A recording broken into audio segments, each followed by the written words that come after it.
The young Canadian, who could not have been more than 15, had hesitated too long. For a frozen moment, his feet had stopped moving on the floating logs in the basin above the river bend. He'd slipped entirely underwater before anyone could grab his outstretched hand. One of the loggers had reached for the youth's long hair. The older man's fingers groped around in the frigid water, which was thick, almost soupy, with sloughed-off slabs of bark. Then 2 logs collided hard on the would-be rescuer's arm, breaking his wrist. The carpet of moving logs had completely closed over the young Canadian, who never surfaced. Not even a hand or one of his boots broke out of the brown water.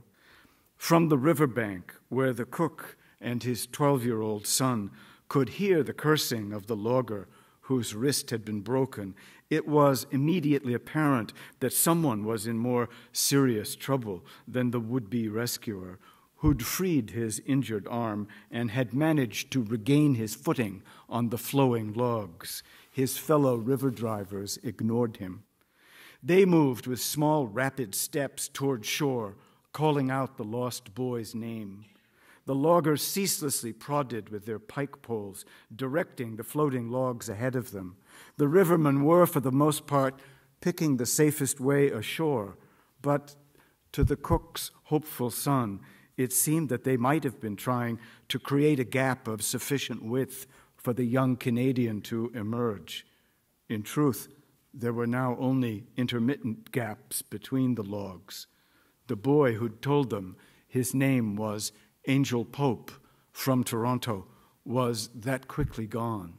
Ketchum lay on his back on the riverbank like a beached bear.